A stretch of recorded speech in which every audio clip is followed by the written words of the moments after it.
سلام سلام كورات خاتاتلتي كمي وإلكم سلام لكم أنا سلام يا أملاك مسجن كنت أنا سلام ذل هو نسخون سلام تخون لينا يخل جزيتني تي كورات حواتي مباركسنا لما أنت دي حزيرهم بمسأخو يا كم زفلت قبل حلفة بتعمي تخلص خباريو من إلى تلمعات زي قاريت ألهم نيرة خز خرمتي عريقتي مسألة دمو ማንኛው ዓይነት ተኽልታት ብጣዕሚ ቀኒስ ረኺቦ ተሓጒሰ ማለት እዩ ባይ ዘ ወይ በቃ ተልምዓት ኣዋእቲኻ ወፃኢ መፀካይ ብጣዕሚ ልስሕበካ ውበት ኣለዎ ከዛ ድማ በቃ ኩሉ ነገር ወሲድካ ትኸሊል መፀካ ዓድካ ዕምበባታት ገለ ኩሉ ዚሲ ኣብቲ ግብኻ ተትኾንስ ኣበይ እሞ እዩ በቃ ብጣዕሚ ልስሕበካ ተኽሊ ብጣዕሚ ልፈቲ ከዛ ደግሞ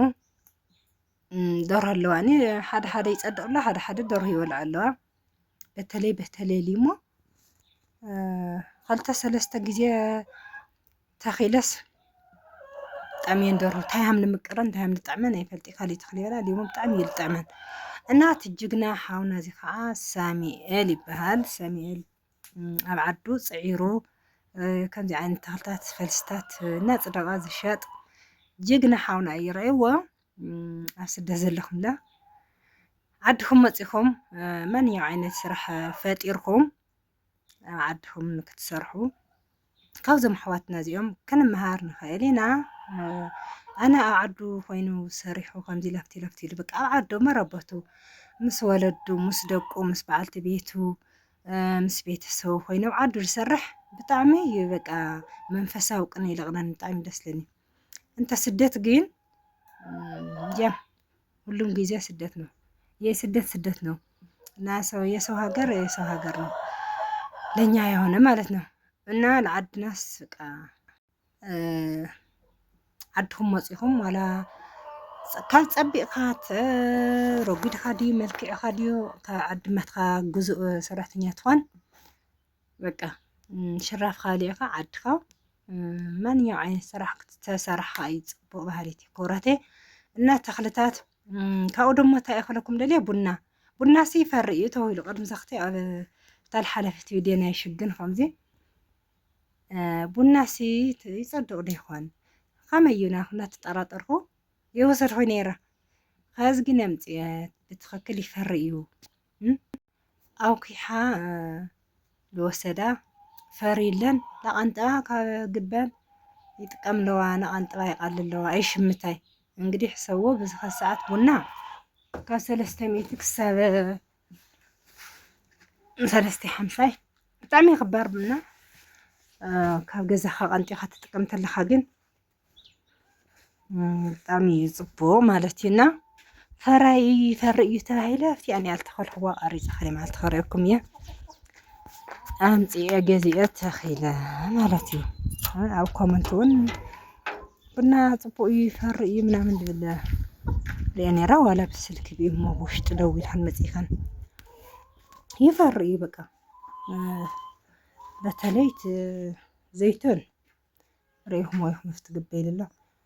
ብጣዕሚ ልባፅሕ ብጣዕሚ ይለብል ካኡላ ቡና እየ ተጣራጢረ ነይረ እምበይ ማንኛው እንትንስ ይፀድቕ እዩ ተባሂሉ ኣሎ ቡና እውን ባዕላ ፀዲቓ ፈርያ ትፈሪ እያ ተባሂላ ኣላና እዚኣ እውን ዛላ ሪኦ ኣለውን ሎሚን እያ ገዚአ ኣምፅአ እኒአኹ በቃ ዝተፈላለዩ ዓይነት ተኽልታት ናምፃኺ ተክለኹ እንዴ እስኪ እዚ ከዓ ናይ ምንታይ እዩ ገለና ሓተትዎ እየ ውበት ናይ ግብኻስ ውበት ልህቦ በቃ ቅርፂ በቃ ዝኾነ ሰሓቢ ነገር ኣብ ግብኻስ ልምዓት ነገር ክህል እኒኦ ከምዚ ካብ ክራይ ከይድካ ካብ ከተማ ትሽንከር ካብቲ ክራይ ካብቲ ውሽጢ ከተማ ውስን ኢልካ ንባዕልካ ሰፊሕ ግቢ ጥሪኻ ውፅእ ክትብል ተለካ ከም ደስ ዝብለካ ትንቀሳቐስ ትናፈስ በቃ ኣብቲ ግብኻስ ባዕሉ መናፈሻ ይኾን ሎ ማለት እዩ ኣብዚ እውን ትፅበየኒላ ዕዳጋ ክትኸድ ናዘን ዕምበባታት እዚአን ብጣዕሚ እየን ስሒበናን ነይረን ግን ሓደ ግዜ ገዚአን ነይረ ዕምበባ ርእሰን ተን ዕምበበን ደርሆ ምስ በልዐን ገዲፈየን እና እንታይ እዩ ኣጠቃላይ ቪድዮ ዝሰርሐኒ ምክንያት ተተኽልስ ብፅቡቅ ኮይኑ ካብኡ ድማ ሓጋይ ትኾን ተሎ ብጣዕሚ ደቀቕቲ ኢና ንምፅእ ከዝስ ብጣዕሚ ዓብዩ ካብኡ ድማ ቀኒሱ ኣነ ይፈልጥ ነይረ ሓቂ ዘረባ ካብዚ ከዝምበይ ዓምለ ንእሽተይ ምፅአ ነይራ ካብኡ ሰብ ሓጋይ እየ ናኸድኩ ናጠይቑ ናርአኹስ በቃ ንእሽተዮን እዩ ነይሩ ካብኡ ክባር ናልኽዎ ከዚ ግን ብዝናብ ጎቡይ ዝለ ቀኒሱ ስለ ፅቡቅ እዩ ባህሊት እየ እና መጀመርያ ዓዲ ክንተኣት ከለኽን ደጊመ ደጋጊመ ኣነ ብዙሕ እንትን ይበልኩሉ ነይረ ዘንቲ ካልእ ስራሕቲ ላፍቲ ዩቲዩብ ቪድዮ ምቕራፅ ናብ ቪድዮ ምስራሕ ናብ ሳፕራይዝ በቃ ብዙሕ ስራሕ ነይሩ እንተኣት ከለኹ ናርአኽን ይኹን ክዳን ይገዝእ ሳፕራይዝ ንቤተሰብ የብፅሓለን ምናምን ኣይትፈለጠኒ ብስራ ዓመት ሻውሃም ንሞላኹ ይትፈለጠኒ ተተኽለስ ብዙሕ ዝተዋርኹሉ ነይረ ማለት እዩ ከዚ ክረምቲ ግን በቃ ኣብ ልወረድ ህዋስ ሓንቲ ተኽሊ ዛዕምበባ እዚኣ እኮ ይጥይቕ ኣለኹ እየ ክንደያ ደስ በሃሊት ነበርኩ ከይወስዳ ከዓ ደርሁ ዝበላ እየን ኢለ ገዲፈያ እምበይ ኣውፅያስ ክትፅበቕ ናልኽዋ ኣውፅያት ለየና እንግዲህ ርዮ ካብ ዓመ ክትትከል ብዙሕ ነገር መፍረኹ ከዚ ስኻትን ቀጥታ ናይ ባዕልካ እንተሃልይክን ምስኣታኽን ክረምቲ እተያ ሓጋይ እተያ ብዘይገድስ ቀጥታ ተኽልታት ይኹን ትተኽላ ከዓ ምጉባዙ ደው ይብሊ ብጣዕሚ ሃሪፈ እዩ ነበርኩ ድማ እንታይ እዩ ሙዝ ከዓ መቐለ ስኢነ ኩሓ ስኢነ ኣበይ ዝርከብ እንደ ይፍረስ በቃ ውበት ኣለዎ ተክለል እየ ማለት እዩ ብዘይ ፍረስ ናብ ባዕሉ ዝኾነ ፈርሚ ዝኾነ ማዓርግ ኣለዎ እና ካብኡ ስኢነ እዚኣቶም እዞም ተተኽሎም ዘለና ተኽልታት ትሪኦም ከምዚኦም እንትን ክህቡ ዝኾነ ማዓርግ ዝኾነ እንትን በቃ ሰሓብ ነገር እዩ ዝኾንና ምስኣተኽን ኣሕዋተይ ምኽርሓው ከብለውካ እያ ቀጥታ በተለይ ክራይ ሊኾንስ ናብ ባዕልኽን ትሕማቕ ትፀበን እዛ ናብ ባዕልኽን ግብት ኮይና ብዛልቲ ሙቺ ቦታታት ተኽሊ ኣነ እኳ ገዛ ክስርሐሉ ገለ ዝሓሰብኩ ዝነበርኩ ቀጥታ ምስ መፃኹ ብዙሕ ናብ ተኽልስ ደንታ ነበረኒ ብዙሕ ይሓሰብኩ ከዚ ግን ብደንቢ ፕሮግራም ምስ ፈለጥኩ ትስራሐይ ደረጃኡ ምስ ሓዘት ዕላማ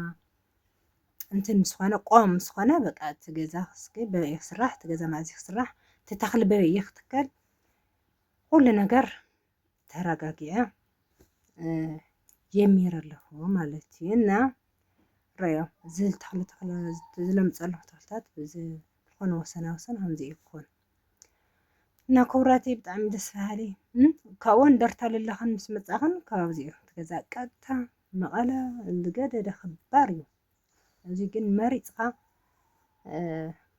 ዝሓሸ እዩ እንታይ ምቅናሽ ዘናተይ ኣብዚኣ ክህወኒ እየ ትርኢ ኣለኻ ሎሚን ብጣዕሚ ልፈቱ ምስ ሰላጣ ምናምን ተነዋሕ እኒኣ ቆፃል ሎሚን እያ ቲሱ ኢሉ እንትን እዩ እና ክቡራት ኣሕዋተይ ደቂ እንደርታ ምስኣተኽን ኩሓ ምውራድክን ኣይተርፈክን ኣብ ኩሓ ዝወረድክና ካብ ሳሚኤ ልሓውና ሓንቲ ተኽሊ ከይሓዝክን ከይትኸዳ ማለት እዩ ተኣዛዝዩ እና ክቡራት ኣሕዋተይ እቲ ቪድዮ ናተይ ፈቲኹምዎ ትኾኑ ንዓይንኹም እውን ክትሪእዎ ደስ ይብለኩም ተዋጋኡ እውን ትፈልጥዎ ኣለኹም እዚ ከምዚ ልምዓት ደስ በሃሊ ቪድዮ ትርኢ ተለኻ እውን ኣእምሮኻ ይህደስ ኢልና ክትፈትዎ ተስፋ ይገብር እና በቃ ናይ ልምዓት ቪድዮና ዝመስል ካልእ ቪድዮ ክሳብ ንመፅእ ሰናይ ንዓኹም